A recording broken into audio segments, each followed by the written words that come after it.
La première fois que mon père m'a traité de bon à rien, c'était pendant le dîner de Noël. Ce n'était même pas une dispute. Pas vraiment. C'était dit comme ça, l'air de rien, comme s'il parlait de la pluie et du beau temps.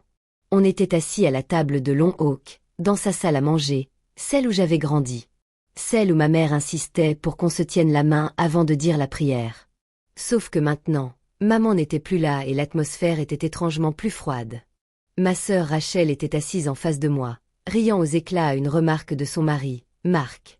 Leurs 2 enfants étalaient de la purée sur leurs assiettes, complètement indifférents à la tension qui montait déjà dans la pièce. Papa leva son verre de vin rouge et s'éclaircit la gorge. « Je voulais juste dire, » dit-il avec un sourire crispé. « C'est agréable d'avoir la branche de la famille qui a réussi ici cette année. » Rachel rayonnait. Marc hocha la tête comme s'il venait de recevoir un prix. J'ai senti mon estomac se nouer. Le regard de papa s'est posé sur moi une fraction de seconde. Et sans vouloir t'offenser, ajouta-t-il, toujours souriant. Mais c'est aussi agréable de ne pas avoir de fainéant à Noël, pour une fois. Un silence s'installa dans la pièce. Même les enfants cessèrent de taper sur leurs fourchettes. Je le fixai. Quoi? Il haussa les épaules. Tu vois ce que je veux dire, Alex? Des gens qui contribuent, qui ne se laissent pas porter par la vie. Rachel laissa échapper un petit rire. Papa, non, je suis sérieux, dit-il. Cette année, c'est différent. Ici, tout le monde fait sa part. Je sentis le sang me monter aux joues. Mes mains tremblaient sous la table. J'ai un travail, dis-je doucement. Papa renifla. Tu appelles ça un travail, graphiste freelance? Tu as 32 ans, fiston? Rachel est propriétaire. Marc est cadre supérieur. Ils ont des enfants, des économies, un avenir. Il fit un geste circulaire autour de la table. Et toi? Tu loues toujours un studio, et tu me demandes de te dépanner quand tu es à court d'argent. Cette remarque me piqua au vif, car c'était vrai, mais ce n'était pas toute la vérité. Ce qu'il a omis de mentionner, c'est que j'avais financé mes études, que j'avais déménagé pour de meilleures opportunités, que je m'étais occupée de maman pendant son cancer, Rachel étant trop occupée pour venir me voir. Rien de tout cela n'avait d'importance. Seuls les chiffres sur un compte bancaire comptaient. Rachel se laissa aller dans son fauteuil, les bras croisés. Papa s'inquiète juste pour toi, Alex. C'est tout. Je la regardais. Vraiment. Je la regardais. Sa bague en diamant, son pull de marque. La façon dont elle me parlait comme à une enfant. Drôle de façon de le montrer, dis-je. Papa fit un geste de la main. Ne nous vexons pas. Je suis juste honnête. Je repoussai ma chaise. Eh bien, ton honnêteté est nulle.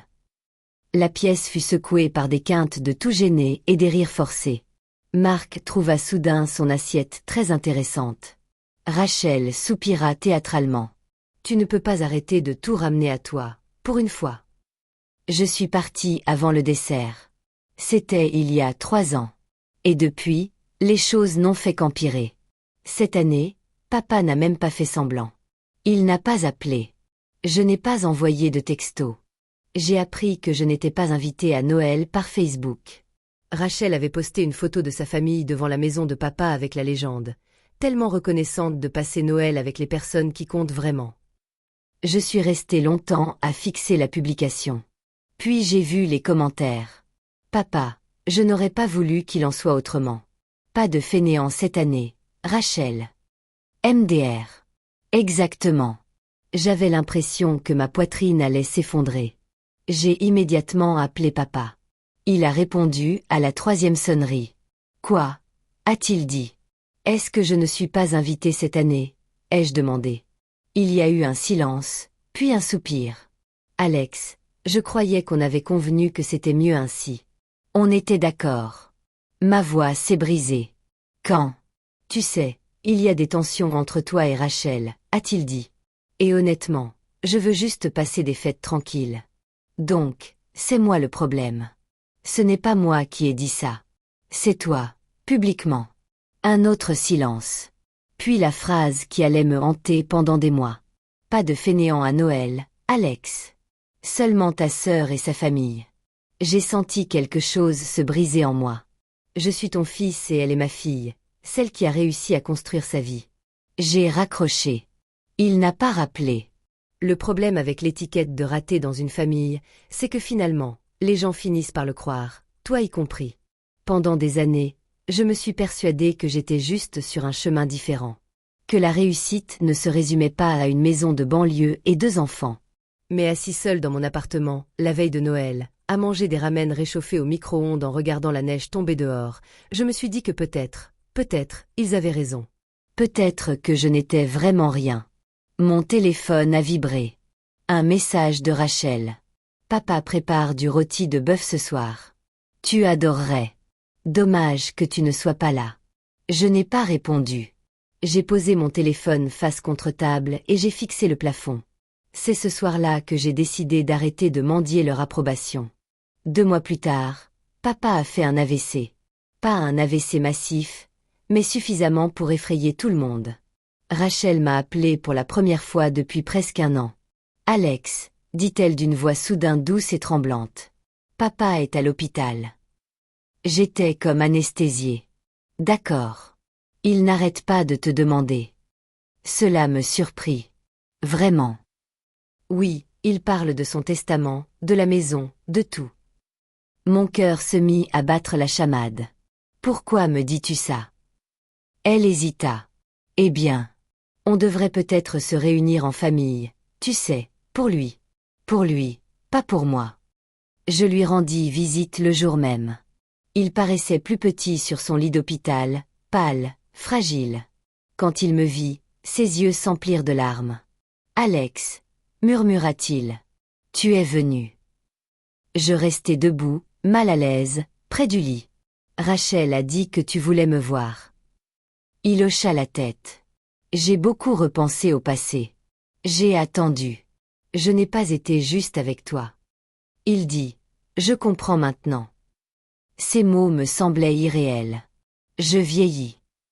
Il poursuivit, et je ne veux pas de regrets. Je veux que mes enfants soient pris en charge. Mes enfants, au pluriel. Rachel se tenait dans un coin de la pièce, les bras croisés, nous observant attentivement. Je mets à jour mon testament, dit papa. Tout sera partagé équitablement, la maison, les économies, tout. Les yeux de Rachel s'écarquillèrent. Quoi? S'exclama-t-elle. Papa fronça les sourcils. Quoi? Tu n'as jamais dit ça avant, rétorqua-t-elle rapidement. Tu as toujours dit que la maison nous reviendrait. Il secoua la tête. Je me suis trompé. Alex mérite sa part. La mâchoire de Rachel se crispa. Je ne savais pas quoi dire. J'avais l'impression de rêver. Après des années à être traitée comme une moins que rien, soudain, je comptais à nouveau. Ce soir-là, Rachel me coinça sur le parking de l'hôpital. Alors, dit-elle froidement, qu'est-ce que tu lui as dit? Rien, répondis-je. C'est lui qui a abordé le sujet. Elle rit amèrement. Bien sûr. Juste après ton arrivée.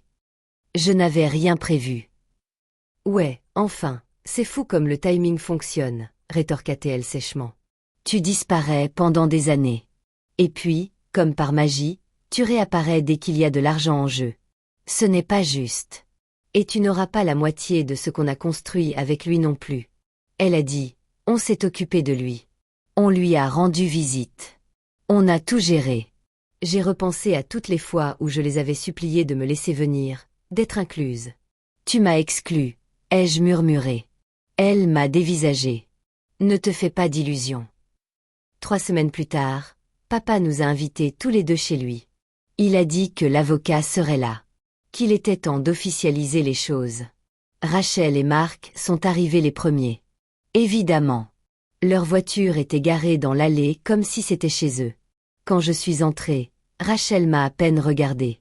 La maison sentait le café et le nettoyant au citron. Papa était assis dans son fauteuil, l'air nerveux.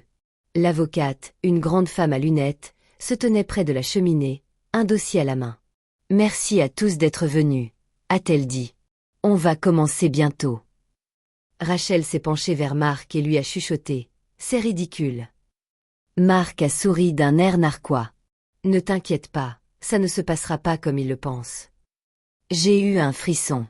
L'avocate s'est raclé la gorge. Monsieur Harris, êtes-vous prêt à procéder à la lecture de votre testament mis à jour? Papa acquiesça. Oui. Elle ouvrit le dossier, et c'est à ce moment-là que Rachel se leva brusquement. Avant de lire quoi que ce soit, dit-elle avec un sourire crispé, il y a quelque chose que vous devez tous savoir. Tous les regards se tournèrent vers elle. Elle sortit son téléphone et prononça les mots qui me glacèrent le sang. Je pense que nous devrions dire à papa la vérité sur Alex avant qu'il ne commette une grave erreur. Papa fronça les sourcils. Quelle vérité? Rachel me fixa droit dans les yeux. Le même sourire qu'elle avait arboré au dîner de Noël, celui qui annonçait toujours des ennuis. Eh bien, dit-elle lentement, à propos de son petit boulot de pigiste et de la véritable provenance de son argent. Mon cœur se mit à battre la chamade. De quoi parlez-vous? Elle tapota son téléphone. J'ai fait quelques recherches, dit-elle. Et je pense qu'il est temps que tout le monde sache quel genre de bon à rien vous êtes vraiment. L'avocat se figea. Papa me regarda, perplexe. Rachel appuya sur un bouton de son téléphone et dit doucement. Je devrais le faire. L'air sembla se vider de toute respiration. Le regard de papa oscillait entre Rachel et moi. Fais-le. Quoi? Demanda-t-il. Rachel inclina la tête, un sourire de fausse sympathie aux lèvres. L'enregistrement.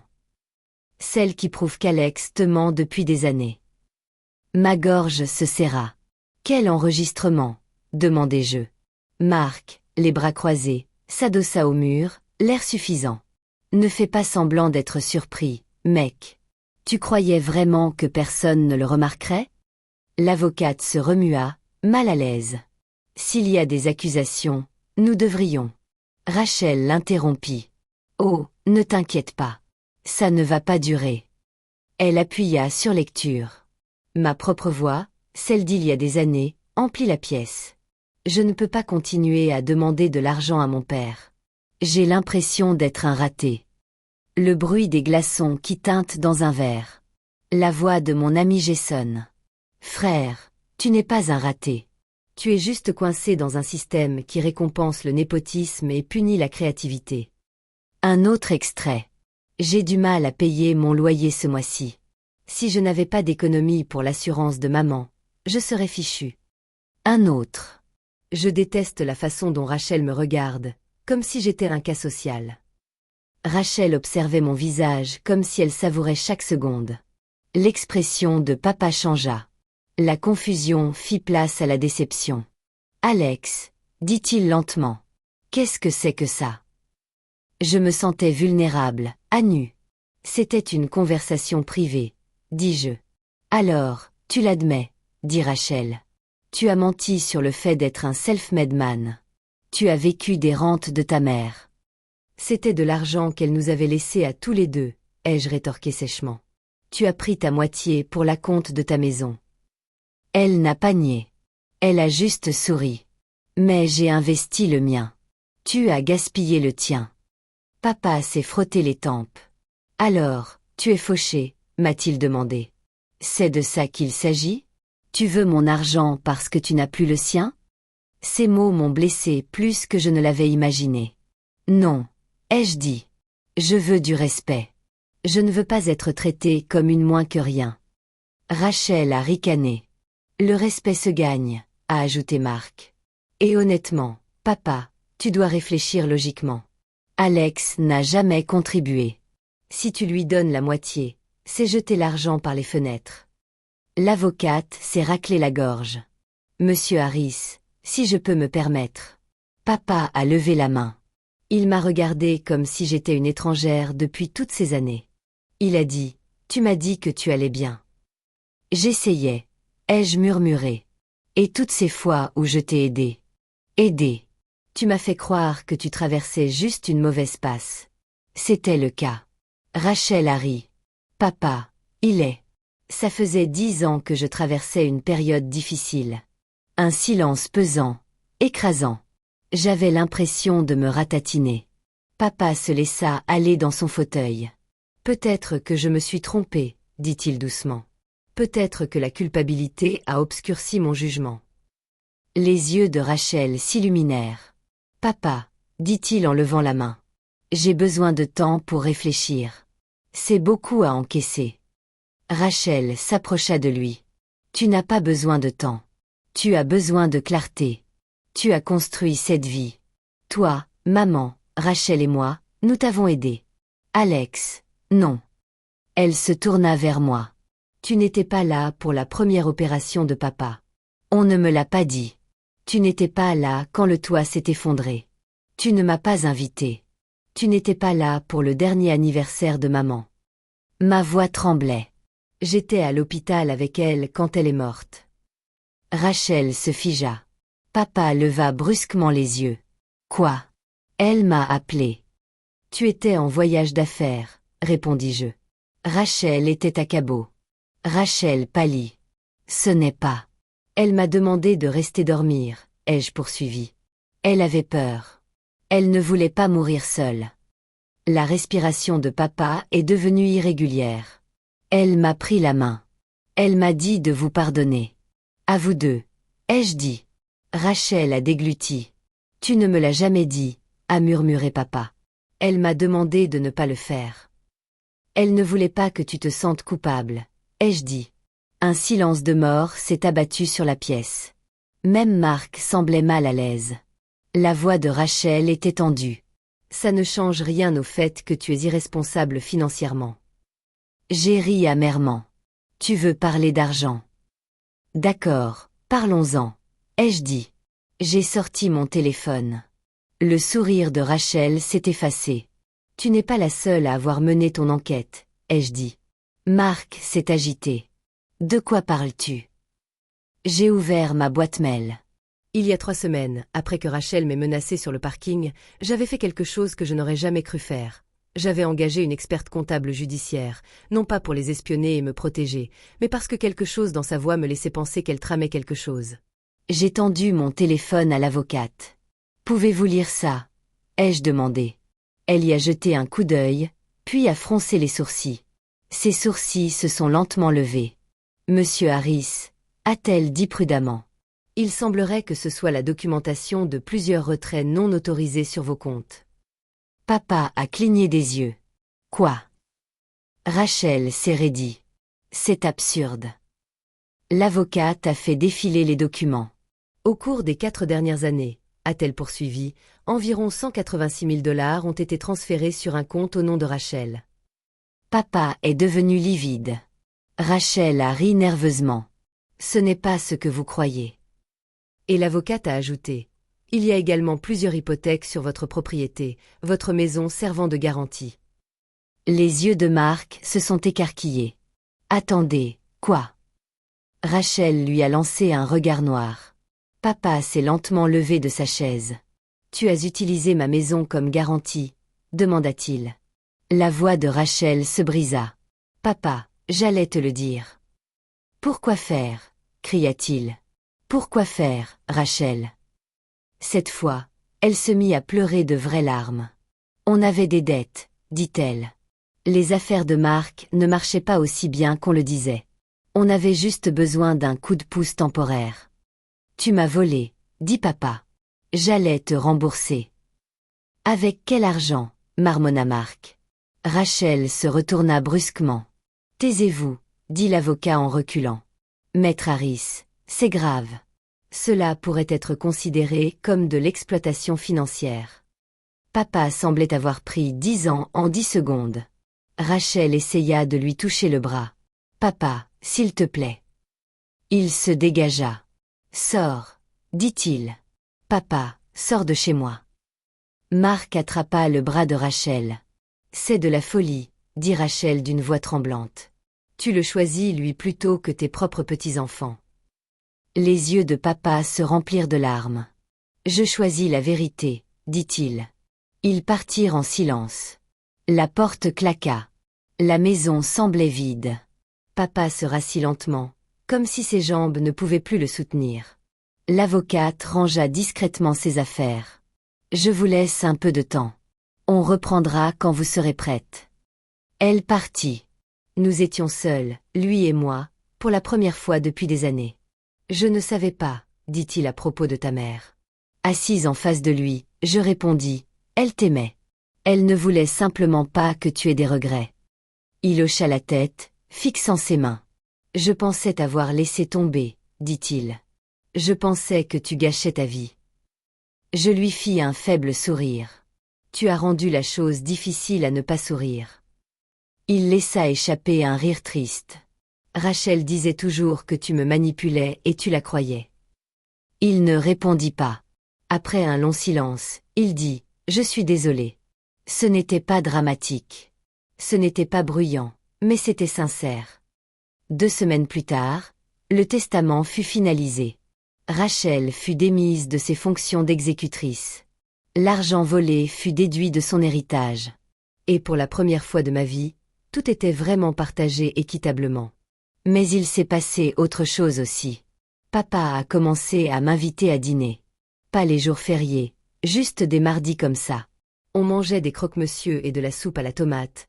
On regardait de vieux films, on parlait de maman.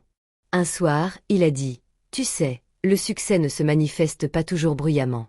Parfois, il s'agit juste de survivre avec gentillesse. Je l'ai regardé. Rachel ne veut toujours pas me parler. Ai-je dit? Il a soupiré. Elle me parlera ou elle ne me parlera pas. C'est son choix. 1 mois plus tard, j'ai reçu un message d'elle. Tu as tout gâché. Je l'ai fixé un moment. Puis j'ai répondu, non, c'est toi. Et pour la première fois de ma vie, je ne me sentais plus comme le parasite. Je me sentais libre.